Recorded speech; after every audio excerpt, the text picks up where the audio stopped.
does Nuwapu mean? Nuwapu would mean Nuwapians, as the U on the end is plural for living things. So you see Nuwap or Wunuwap, we say is the right knowledge, the right wisdom, the right understanding. It's all factual knowledge, all factual wisdom, and all factual over and understanding, both finite and infinite.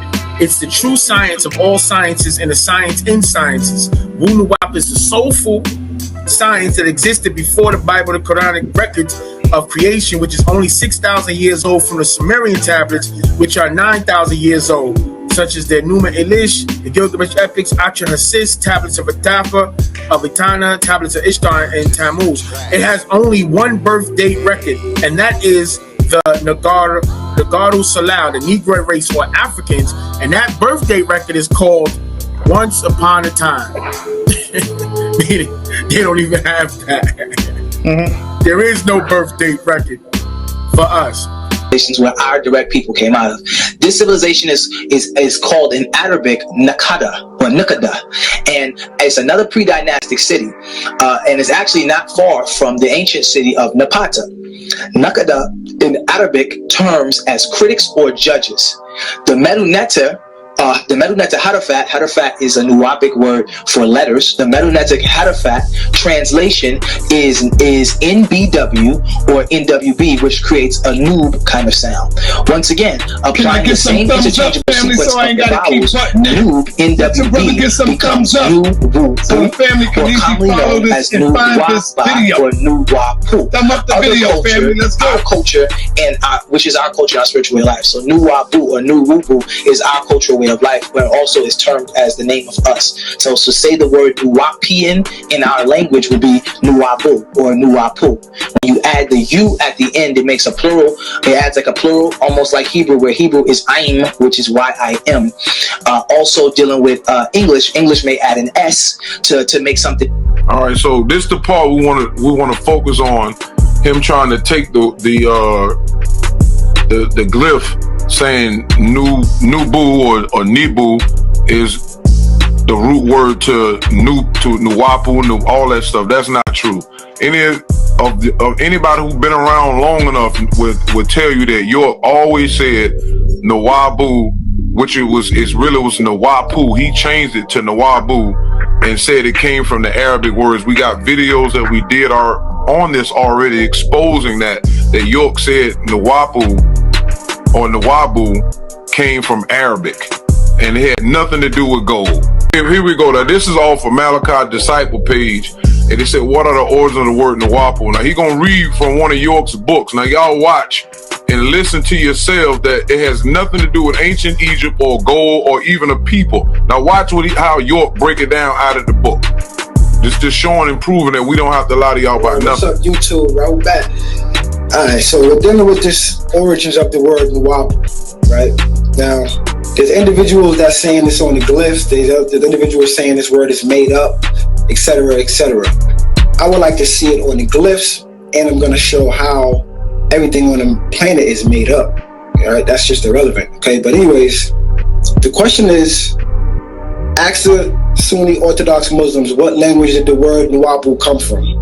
The answer, Nuwabu is an ancient Nubian word which is right knowledge, right wisdom, and right understanding, finite and infinite, to know.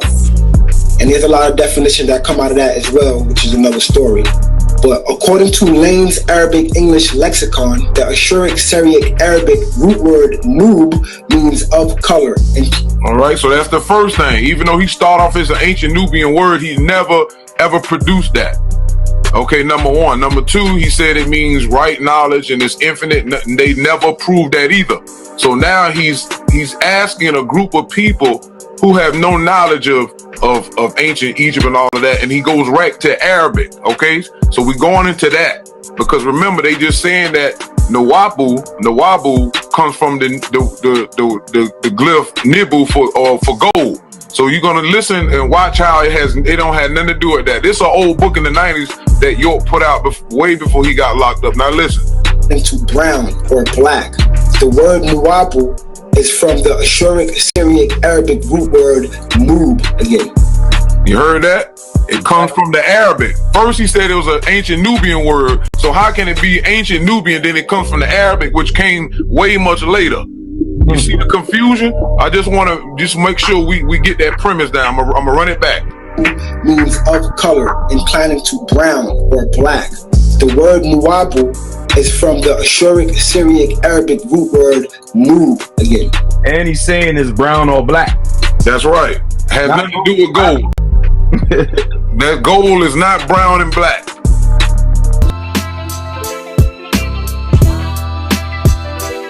We, the Orb Star representatives, have pointed out and caused the followers of Mr. York, called Sabians, formerly known as the Wapians, to give Johnny Eugene Brown Afro Uno proper credit for bringing sound right reason called Nawapu in 1967 to 1968 AD, as well as in the Nine Ball books. The word Nawapu is found in there. This is Johnny Eugene Brown, rest in power, November 23rd, 1926, passed May 3rd, 2011. All right, as I showed in the last 2-3 videos, this is a book put out by the followers of Mr. York, and the actual facts called The Harvest. This is the book that they give Afro Uno credit for bringing the Wapu, even though they spelled his name wrong out of subtle disrespect, but they was forced to give him credit. It says they knew about the Wapu of Afro Uno. He was one, yet he didn't have all the answers, which is a lie.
right, part 2, correcting Prince York.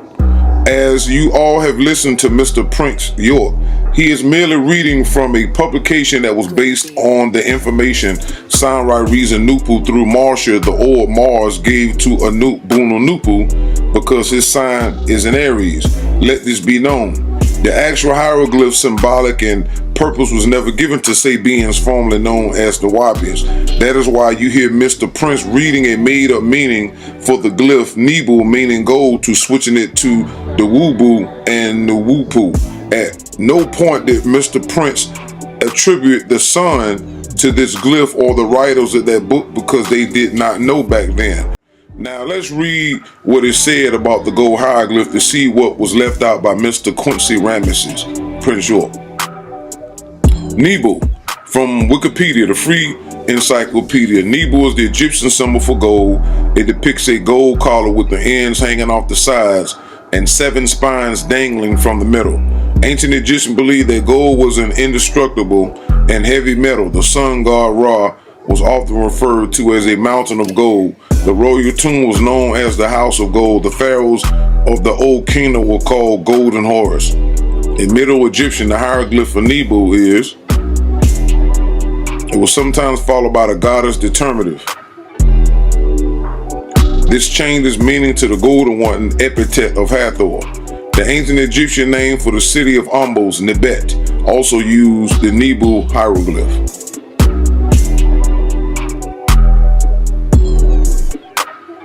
Alright, gold, Nebu. Appearance. The hieroglyph for gold represents a golden collar with beads on its lower edge and hanging ends. Meaning gold was considered by the ancient Egyptians to be divine and indestructible metal. It was associated with the brilliance of the sun. The sun god Re was called the Mountain of Gold, and during the Old Kingdom, the pharaoh was called the Golden Horus. The skin of the deity was believed to be golden. The royal tomb was called the House of Gold. During the New Kingdom, and Isis and Nephthys were often depicted on the ends of sarcophagi, kneeling on the hieroglyph meaning gold. The Egyptian hieroglyph representing gold, Gardner S12 phonetic value Nub, is important due to its use in the horse of gold name, one of the 5-fold tutelary names of the Egyptian pharaoh. Abydos, bold hieroglyph S12. In its determinative uses, it identifies any precious metal and as an ideogram in gold, specifically Egyptian Nebu, once Coptic, Nub. The hieroglyph represents a large gold and pearl necklace. Old Kingdom scenes shows dwarves metal working the gold and stringing the pearls of gold. Listen to Samurai Cosmic Reason. Before moving on to the dwarf pimp spoken in the hieroglyph, let this writer give further details about the Nebu glyph. Remember, this glyph represents the sun. The African ancients left clues in that would prove they were aware about us. The 9 oars, Pasejet, the Ennead. Pay attention to the loops at the bottom of the glyph. If you reverse the image, it looks like this. Now compare this image to myself, Superman Anunan, Ra Ray, and you can see yourselves. On the left is the symbol for gold, Nebu, or any precious metal. And then these are what? Loops on the sun. Diagram of the low corona and transition region where many scales of coronal loops can be observed. So our ancestors knew that these were what the scientists are called coronal loops, but these are plasma, and they also are twisted forms of solar flux ropes that twist and knot and are kinky like the hair of the Ethiopian African race. All right, see, notice the loops.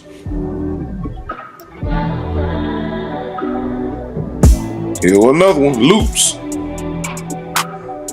Let's turn the Nebu glyph sideways to add more perspective.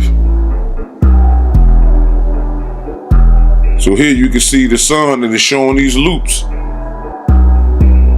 Let's get a closer look. Look. It said loop foot points. coronal mass ejection, CME, see? And they come out like loops. These are post-fiery loops, magnetic reconnection. So our ancient ancestors already knew this. They knew this. This is why the symbol for gold, our ancestors put the loops, because they knew that our connection to the sun. They didn't have strings like mankind have. That's how you know who put what together. Mankind didn't put the metanetta together. The different black African tribes that came together to form the ancient Google back then. That's what the metanetta is. It's the ancient Google of the past, of our ancestors. Here's an article explaining these loops more. At much smaller scales, solar prominence is seen in the chromosphere are magnetic loops that contain millions of tons of cool gas that can remain stable for hours or suddenly erupt. They form above sunspot regions and are easily observed at optical wavelengths. Even during total solar eclipses, they look like small red flames hugging the darkened disk of the moon and have been observed for centuries with the naked eye. Coronal mass ejections are related to solar prominence but at a much larger scale. Magnetic fields on the sun start out as small loops of magnetism, but through the process of reconnection, they can collide and reconnect to much larger structures. They may start out at 10,000 kilometers loops that connect sunspots, but can grow into loops that span many sunspot groups, form the prominences, or even larger loops that extend into the corona and span nearly 4 million kilometer diameter of the sun itself. As they grow, the plasma they contain also increase in mass until some reach the scale of billion-ton clouds. We can think when these loops are matter or stable, they resemble the corona helmet streamer seen during a total solar eclipse. But something happens to upset the delicate pressure balances between the loop's magnetic field and plasma and the surrounding coronal plasma. The loop becomes unstable and erupts, launching its plasma and its magnetic field into the interplanetary space like a helium balloon released during a birthday party. This image shows one such process for creating a CME developed by researchers with the NASA/RESI spacecraft. You know, usually when we talk about a physical object, something tangible, there is this expectation of simple boundaries. Right, like you can see exactly where it begins and where it ends. Exactly, like holding a stone. Yeah. I mean, it begins and ends right there in your palm. Yeah, it's contained. Right. But I want you to imagine right now that you are holding a solid chunk of gold. Just really feel the weight of it in your mind. That's a heavy thought, literally and figuratively. It really is. I mean, we wear it, we hoard it in these massive underground vaults, and we base entire global economies on it. And we have definitely fought countless wars over it. We think of it as this incredibly rare, earthbound treasure. We do, but when you look at that piece of metal, do you realize that our own sun currently holds about 2.5 trillion tons of it? Oh, wow. Yeah, that completely shatters our terrestrial perspective, doesn't it? It really does. It's staggering. But here's the real question, the one that is, going to drive everything we talk about today. Okay, I'm ready.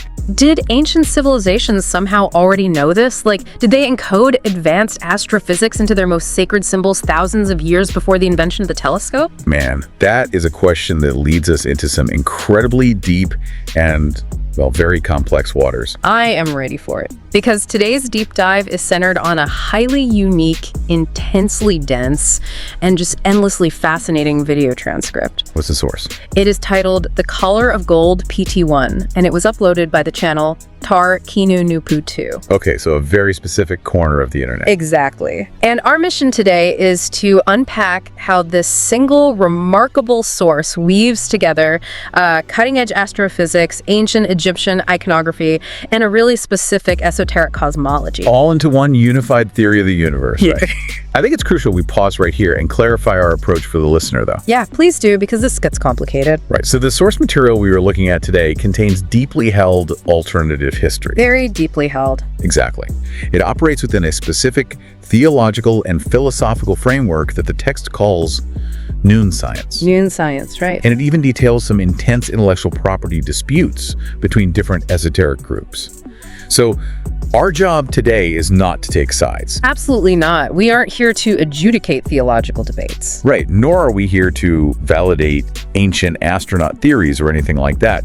Instead, we're here to impartially report on this incredible synthesis of science and symbolism exactly as the author presents it. We just want to understand the architecture of this worldview. Okay, let's unpack this. Let's do it. Because right from the very first breath of this transcript, you are hit with the realization that you are not dealing with a standard, everyday perspective on reality. Not at all. How does it start? Well, the author, who refers to themselves as Super Ryan and Ray, or sometimes sound right cosmic reasoning, doesn't just give you a date. What do they give you?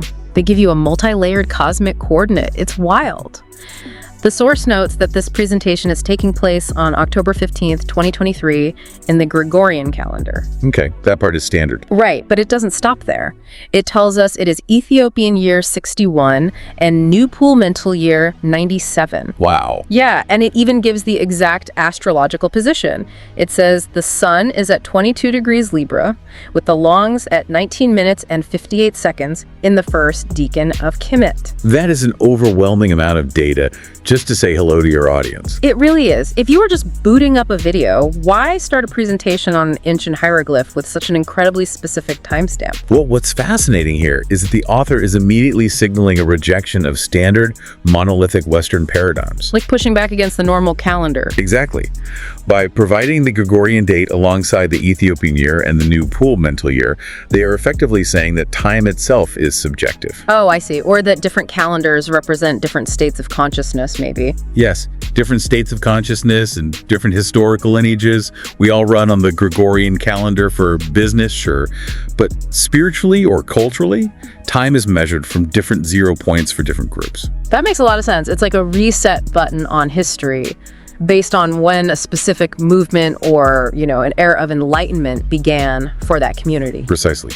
And those astrological coordinates you mentioned, they ground the transmission of this knowledge in a specific celestial moment. So it's not just a video uploaded on a random Tuesday. Oh, it is framed as a cosmic event occurring at a precise mathematical and astronomical juncture. It really sets a tone of high ceremony. And actually, that ceremonial tone continues right into a deep expression of respect for tradition. How so? Who do they mention? The author opens by giving honor to a figure named Afro Unu.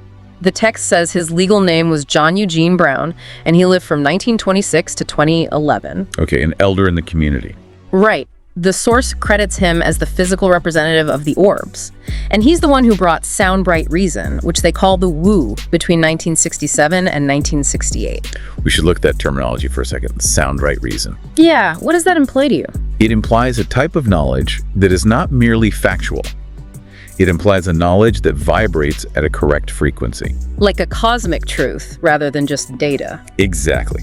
It is truth that resonates cosmically, as opposed to just, facts you memorize for a history test. Right, and the text specifically mentions that the word woo is found in the 9 Ball books, noting a publication called The Harvest. They're really laying down the specific lineage of this information. They are. The author even mentions Dr. Ben Yosef Ben Johanan, a very prominent figure in Afrocentric history, saying, "Rest in peace." So we have this deep reverence for their predecessors. But there is a conflict too, right? I recall there being a pretty sharp dispute. Yes, mixed in with all this respect is a very sharp, very present-day conflict. And I found this fascinating because this conflict actually serves as the catalyst for the entire video. Right. Esoteric traditions frequently have internal debates about the correct interpretation of sacred knowledge. It's a hallmark of how these traditions evolve. But the stakes here feel so much higher than, an academic debate. The author is directly calling out a figure named Mr. York. Also known as Prince York, I believe. Yes, Prince York. He is associated with a group called the Sabians, formerly known as the Nuwabians. And what's the accusation? The accusation is that back in 2015 and 2016, Mr. York gave an incorrect presentation of the gold hieroglyph. And the mechanism of how he supposedly got that information is where it gets highly specific, right? It is wild. The author claims that York and his followers actually stole information from someone named Nebu. Stole it? Yeah, and how did Nebu get it? The text says he received it through Mars because his astrological sign is in Aries. Wow. That is a profound example of how knowledge provenance works in these specific communities. It's so different from standard academia. Right. In mainstream academia, you cite a peer-reviewed paper. But in esoteric cosmologies, knowledge might be channeled astronomically, like from Mars, or passed down through highly guarded lineages. So the source is basically arguing that the true unencrypted meaning of the glyph was never fully given to the Sabians or the Nuwabians. Exactly. They got a fragmented version. I am trying to put myself in the shoes of someone within this community. According to the text, Mr. York was just reading from a publication. And he didn't have the full picture? Right. Because he didn't have the full transmission, he essentially made up a meaning for the glyph to fill the gaps. What did he change it to? He allegedly switched the meaning from gold to the woo and the woo, and completely failed to attribute the sun to the glyph. So he missed the core solar connection entirely. Yeah, the author states explicitly because they did not know back then. If we connect this to the bigger picture, this isn't just about a mundane copyright issue. No, it feels way more intense than that. It is. If you are listening to this and wondering why an intellectual property dispute over a 1960s concept matters, think about it like this. Okay, lay it out for us. In the context of noon science, having the correct information is a matter of spiritual and racial survival. Survival? How so? Well, the author states their explicit goal is to write the correct information for the Ethiopian race and the rest of the human race by extension. Right. When esoteric knowledge is viewed as literal technology, the literal mechanics of liberation, a mistranslation isn't just plagiarism, it is a disruption of a cosmic frequency. It's like typing the wrong code into a navigation system. You don't just get a typo, you crash the ship. Exactly, you lose your way entirely. So the author is stepping up to set the record straight, bringing what they call scientific visual evidence to correct the record on the Nebu hieroglyph. But they have to explain the loss of knowledge first. Right. Before they show us the gold, they have to explain why this knowledge was lost in the first place. Why does the kinky had race, as the text terms it, need this information restored? And this is where the transcript takes a massive pivot. A huge pivot. We go from what sounds like an internal community dispute into this cosmic apocalyptic history. Which brings us to the underlying trauma of this entire cosmological framework, the concept of mental death. Yes, mental death. The source claims that a 6,000-year moon cycle occurred, which plunged their ancestors into mental death, the worst of all deaths. That's a very heavy phrase. It is. Now, I need your help here. When I hear mental death, I immediately think of amnesia, like a sociological loss of historical memory, a culture forgetting its roots. A metaphorical death, sure. Right. But the text frames this as a literal physical vulnerability. It says, this state of mental death allowed the people to be used and exploited by 6 ether gamma radiation. And 3 ether ghost gases, right? Yes. What on earth are ethers in this context? I was so lost there. Okay, so in many esoteric Afrocentric cosmologies, particularly those from the mid to late 20th century, ether is used as a qualitative scale. A scale for what? To measure energy, matter, and even human consciousness or racial groups. It's a way of categorizing the spiritual and physical density of the universe. So it's not just a poetic term, it's functional. No, it's treated as a literal science within the framework. 9 ether is usually positioned as the highest, original, most potent form of creative cosmic energy. Okay, so 9 is the top. Right. As you move down the scale to 6 ether or 3 ether, you are dealing with energies that are described as less original, more chaotic, or in this text case, exploitative. And associated with historical decline. Exactly. So when the author talks about 6 ether gamma radiation, they are blending a specific spiritual taxonomy with the language of modern physics. And that blending is what completely blew my mind. Yeah. Because the author immediately bridges this esoteric terminology of 3 ethyl ghost gases with quantum physics. They tie it directly to mainstream science. They really do. They state that these ghost gases are exactly what Caucasian scientists call ghost neutrinos or ghost particles. And they cite a source for that, don't they? Yes. To prove it, the source cites a very real, very grounded scientific article from 2020 titled Chronicles the Neutrino Discovery and What's Left to Learn. This is a crucial methodology of the source. It constantly braids alternative cosmology with peer-reviewed particle physics. It anchors the metaphysical claims in empirical data. It's fascinating. Let's talk about neutrinos for a second to ground the listener. Good idea. Because I want you, the listener, to understand how weird these things actually are in mainstream physics. They are incredibly strange. The 2020 article, the source quotes, outlines that we live in a sea of neutrinos. Every single second, trillions of them pass straight through our bodies. Trillions every second. Trillions. They come from the sun, from nuclear reactors, from cosmic rays colliding with the Earth's atmosphere, and even all the way back from the Big Bang. They are the most numerous fundamental particles with mass in the universe, second only to photons. But they are notoriously difficult to detect.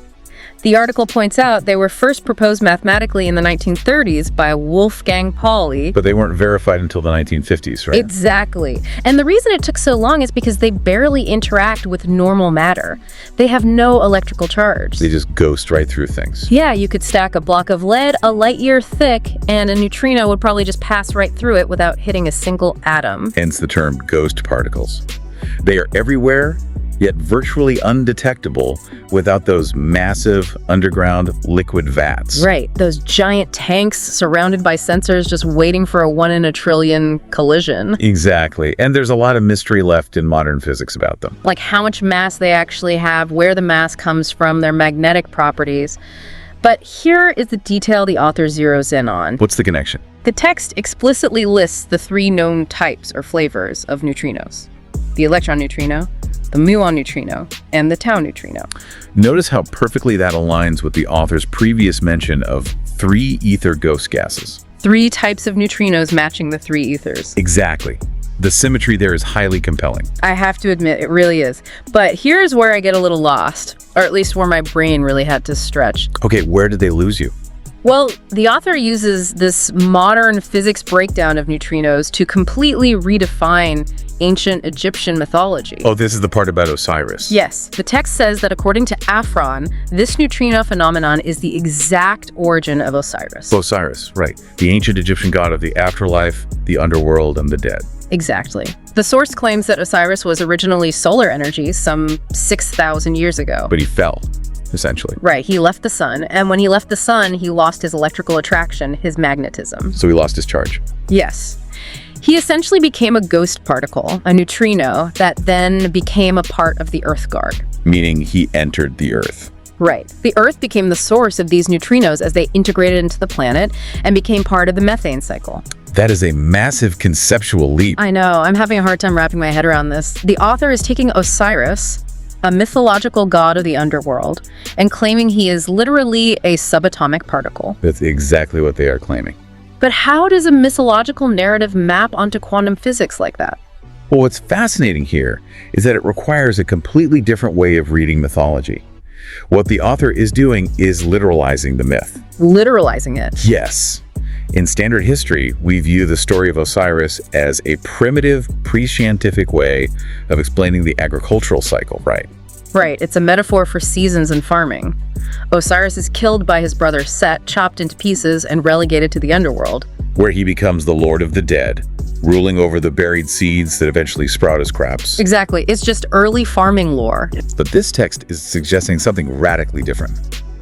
It implies that ancient Egyptian temple narratives were actually complex physics lectures. Dressed up as folklore. Yes, dressed up as folklore for a population that was suffering from that mental death we discussed. Oh, I see, because they lost the capacity for the high science. Precisely.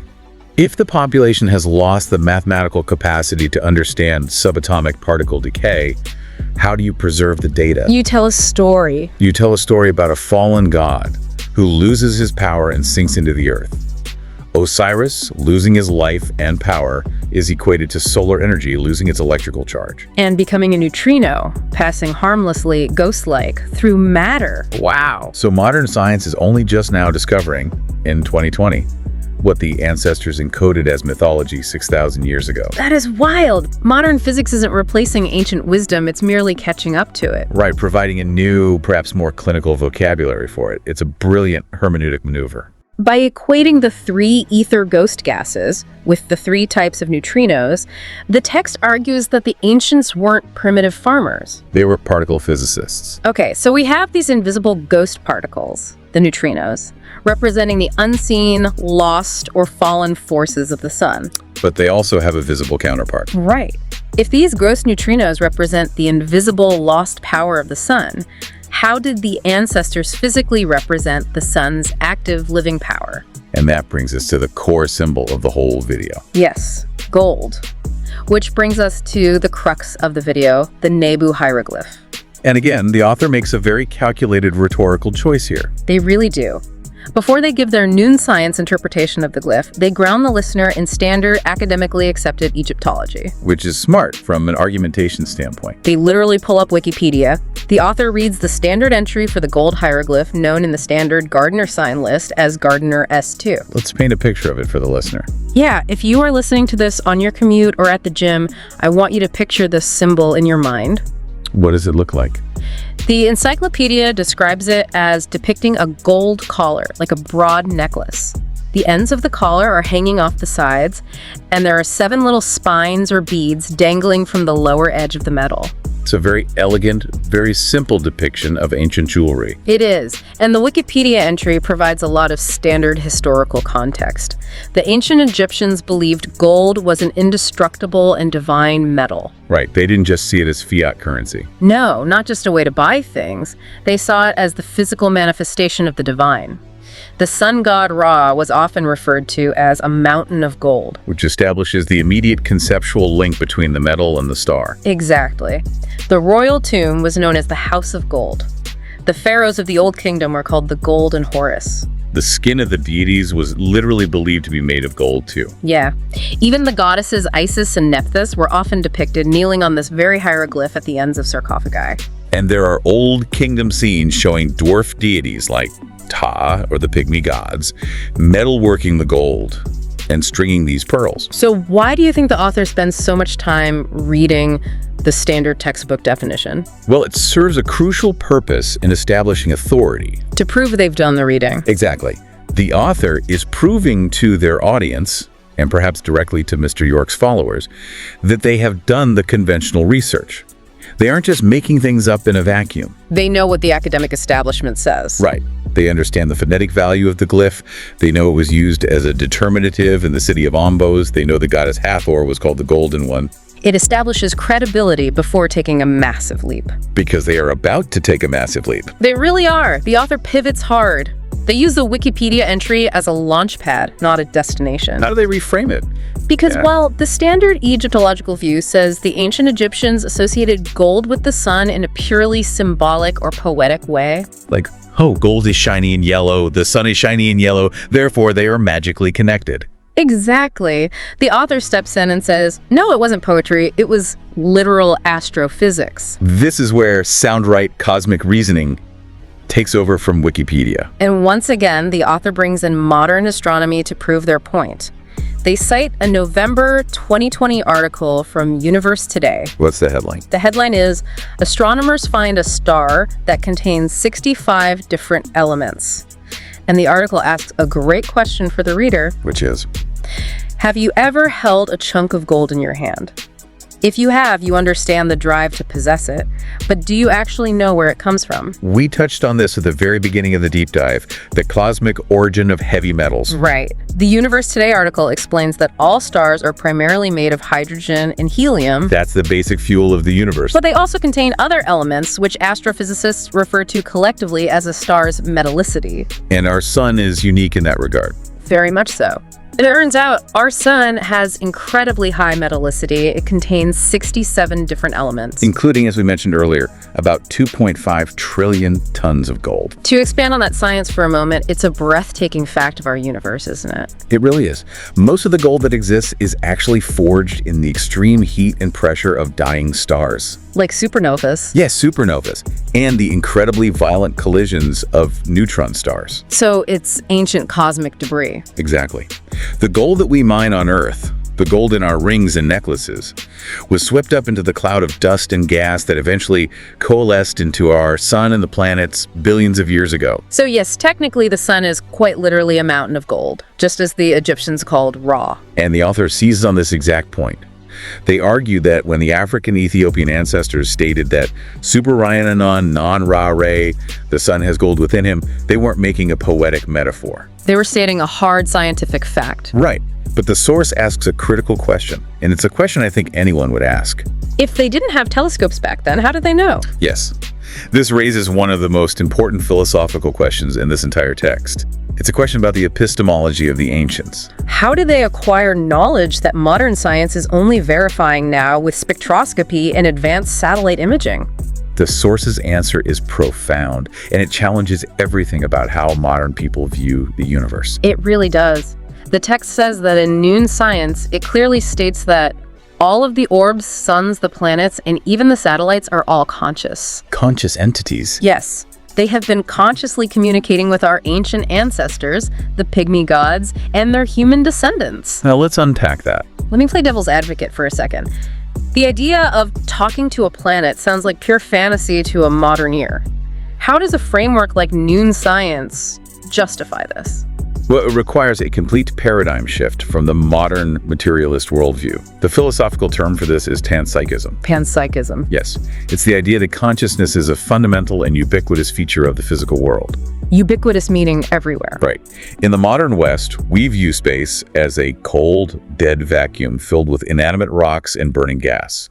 We believe consciousness is a rare accident that only happens inside the wet brains of biological organisms. But in panpsychism, and in the cosmology presented by this source consciousness is baked into the universe. So the solar system isn't a collection of dead rocks. No, it is a family. It's a living, breathing community. So knowledge wasn't gained through mechanical observation. They didn't need lenses and mirrors and radio dishes. It was gained through cosmic communication.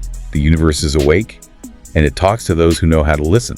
And the text literally builds a family tree for these conscious planets. It does, which is a fascinating detail. It personifies the sun as a conscious entity, Super Ryanan and Re, and then introduces his two wives. And who are his wives? The text claims they're actually suns themselves. Jupiter, called Juta, and Saturn, called Satuna. And the author points out a specific physical trait they all share to prove this familial connection, right? Yes, their color. They all share yellow or golden light. Which the source again supports by citing astronomical observations of planetary colors. They pulled data showing that Jupiter's iconic storms and winds reflect many shades, but heavily feature yellow. And for Saturn. For Saturn, they cite a 2022 article noting that if you look at Saturn through a backyard telescope, the dominant color of its thick clouds is a true golden yellow hue. Sunlight reflecting off those clouds gives Saturn its golden appearance. Exactly. So, within the author's framework, the Nebu symbol, the gold collar, isn't just representing earthly metal. Or even just the sun. Right. It is the family crest of the conscious golden orbs of our solar system. The sun, Jupiter, and Saturn are bound together by this golden frequency. I have to admit, the idea of the planets actively educating humanity is a beautiful concept. It reframes ancient history entirely. Instead of primitive people staring dumbly at the sky, you have an ancient academy where the teachers are literally the stars themselves. But the author doesn't just leave this as a broad philosophical concept, do they? No, they don't. They claim that the ancients took this astrophysics and encoded it directly into the drawing of the hieroglyph itself. This is perhaps the most visually compelling argument in the entire transcript. Yeah. And it requires the listener to actively engage with the imagery. It really is brilliant in its simplicity. The author says, okay, look at the Nebu glyph. The gold collar with those 7 little loops or spines hanging down from the bottom. Right. Now take that image and reverse it. Turn it upside down. What does it look like? When you invert the collar, the hanging beads become loops protruding upward from a curved surface. Exactly. And the author places this reversed image directly next to a modern scientific diagram of the sun. Specifically, a diagram of the low corona and transition region. Right, showing what astrophysicists call coronal loops. Coronal loops are these massive glowing arcs of plasma that trace the magnetic field lines arching out of the sun's surface. And visually, the comparison is undeniable. The upside-down Nebu glyph looks exactly like a diagram of a sun with coronal loops shooting out of it. The author says, Our ancestors knew that these were what the sciences are called coronal loops, but these are plasma. But then the text adds another, even more radical layer of interpretation, a biological and racial cosmology parallel. This is where noon science synthesizes astrophysics with human biology. And it is a fascinating leap. This is where I struggled a bit with the logic. The source says that these coronal loops, these twisted forms of solar flux ropes that twist and knot, are kinky like the hair of the Ethiopian African race. Right. The author uses this physical similarity to argue a direct, literal connection between the sun's structure and the biological traits of their ancestors. How are they justifying the leap from magnetic plasma on a star to human hair biology? Well, it's the ultimate expression of the Hermetic principle, as above, so below. As above, so below, meaning what happens in the cosmos happens in us. Exactly. In this cosmology, humanity isn't an accident of evolution on a random rock. Humanity is a microcosm of the cosmos. So the macrocosm of the sun is physically reflected in the biology of its descendants. The structure of the universe is fractal. The text goes into deep detail on this. It says that the sun essentially has two layers of hair. Underneath the intense glow and heat, there is wool. And the author claims that some spots are actually just the wool showing through the surface, right? Yes. But on the outside, the sun has fur, which represents mankind. And mankind, in this specific cosmological framework, is described as being created by way of the sixth ether sun. Right. The text differentiates between the original 9 ether beings and the created 6 ether mankind. He says the fur on the outside of the sun has strings, referring to straight hair, whereas the wool underneath has loops. The loops on the Nebu glyph represent the kinky heads who were there first, underneath the sun's fur. If we connect this to the broader goals of the text we discussed earlier, the author is executing a masterclass in semiotics here. How so? They are arguing that a single, elegant, ancient symbol, the collar of gold, contains multitudes of data. Right side up, it represents earthly wealth and divine indestructibility. Upside down, it is an accurate diagram of solar plasma physics. And metaphorically, it is a statement of racial genesis and cosmic belonging. It's an incredibly dense package of information. It is an ancient zip file. It really is. And the author marvels at the fact that modern humans look at this symbol and just see a necklace. But to truly understand the sheer scale of what these loops represent, we have to look closer at the physics the author includes. Right, because the text goes deep into the violent reality of what coronal loops actually do. Yes, the source doesn't just point at the picture and say they look alike. It explains the actual mechanics of coronal mass ejections. The text details the physics of solar prominences seen in the chromosphere. These are magnetic loops that contain millions of tons of cool gas. They can sit there remaining stable for hours, or they can suddenly erupt. The article cited notes that during total solar eclipses, they look like small red flames hugging the dark disk of the moon. And they've been observed by the naked eye for centuries. But those are the stable ones. The real power comes when the magnetic fields become unstable, a process called magnetic reconnection. Explain magnetic reconnection for me, because the scale of this is hard to fathom. Imagine the magnetic field lines of the sun as giant, invisible rubber bands that are constantly being twisted and stretched by the sun's rotation and churning plasma. Okay, twisted rubber bands. Sometimes these rubber bands get so twisted that they snap and instantly reconnect in a new, simpler configuration. And when they snap? When they snap, they release an unfathomable amount of stored energy. And that energy fuels coronal mass ejections, or CMEs. The text explains that they start out as small loops of magnetism, maybe 10,000 kilometers long, connecting sunspots. But through this magnetic reconnection, they collide and grow. They can form massive loops that extend into the corona and span nearly 4 million kilometers. To put that in perspective, that is roughly the diameter of the sun itself. The scale is terrifying. A single loop of plasma as wide as the star. And as they grow, the plasma inside them increases until it forms billion-ton clouds. The text explains that they can resemble coronal helmet streamers during an eclipse, perfectly stable. But then something happens.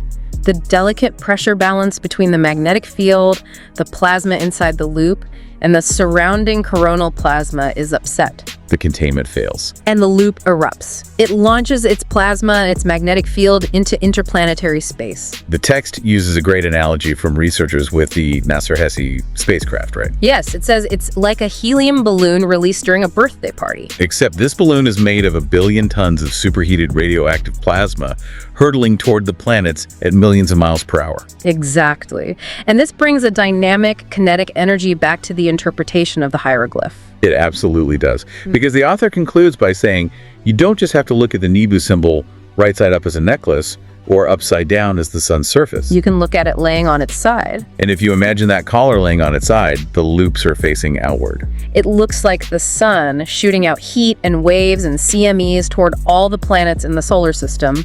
The hieroglyph transforms from a static noun gold into an active verb.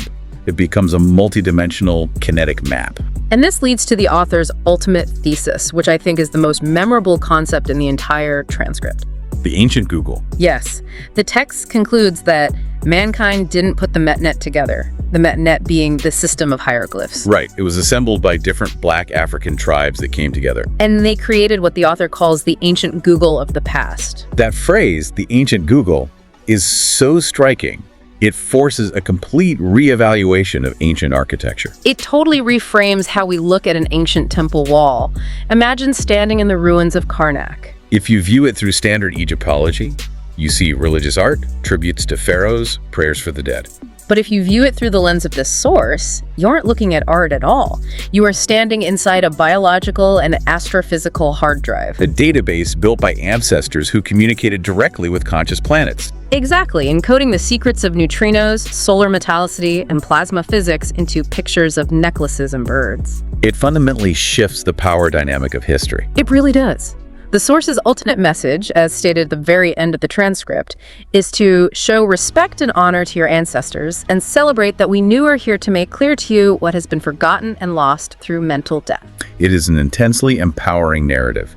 It's a meticulously constructed framework designed to cure that amnesia by reclaiming hyper-advanced cosmic knowledge. It is a profound journey. Okay, let's take a breath and summarize the incredible ground we have covered today for you, the listener. We covered a lot of ground. We started with what looked like a relatively standard intellectual property dispute over a concept called the woo from the 1960s. But that simple conflict opened a doorway into a cosmology where a 6,000-year moon cycle caused a historical decline, paving the way for ghost neutrinos, acting as the fallen god Osiris to pass through our bodies. We explored the literal astronomical truth that our sun contains 2.5 trillion tons of gold, and how the ancestors supposedly learned this through direct conscious communication with the solar system itself. And finally, we saw how flipping a simple drawing of a gold necklace upside down reveals a hidden diagram of coronal mass ejections, magnetic plasma loops, and a complex biological map, connecting the physical traits of humanity directly to the anatomy of the stars. It is an ancient Google hiding in plain sight. I want to leave you, the listener, with a final thought to mull over, building on that idea of an ancient database. Think about how we currently map our understanding of the universe. We use our own modern hieroglyphs, complex mathematical equations, digital readouts from radio telescopes, abstract Feynman diagrams of particle interactions. We consider this literal, cold, hard data.